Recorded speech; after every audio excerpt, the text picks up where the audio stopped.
राजद और महागठबंधन के मुख्यमंत्री फेस तेजस्वी यादव ने 17 दिनों में 183 रैलियां की, परंतु नतीजा सिर्फ 25 सीटों पर ही सीमित कर रहा गया।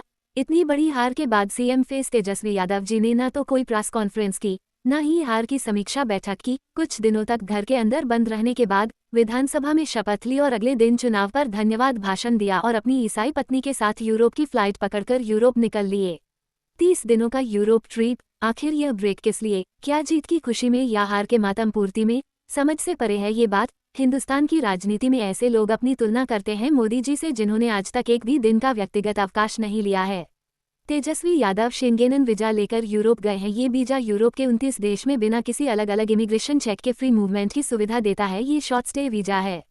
सनातन प्रेमियों को जानने योग्य बात यह है कि तेजस्वी यादव की पत्नी रेचल गोहिंदो ईसाई धर्म से ताल्लुक रखती हैं।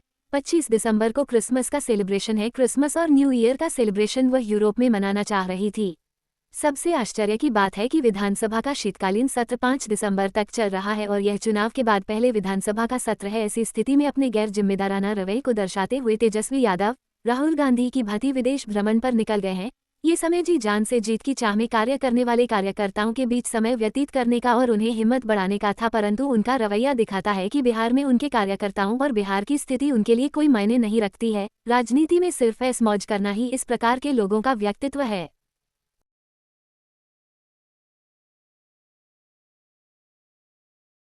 भाई बड़े मियाँ तो बड़े मियाँ, छोटे मियाँ सुभान अल्लाह।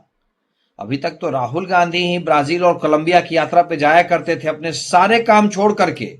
अब तो तेजस्वी यादव भी देश से बाहर निकलने की तैयारी करने लग गए। बिहार की जनता ने शायद इस बात का अंदेशा कर लिया था, इसीलिए राष्ट्रीय जनता दल को उसकी हैसियत दिखा दी। विदेश दौरे पर जाना कोई बड़ी बात नहीं है, लोग जाते हैं, तफरीह के लिए जाते हैं, लेकिन तफरीह की मना स्थिति उनकी कैसे बन गई, यह बात किसी के समझ में नहीं आ रही है।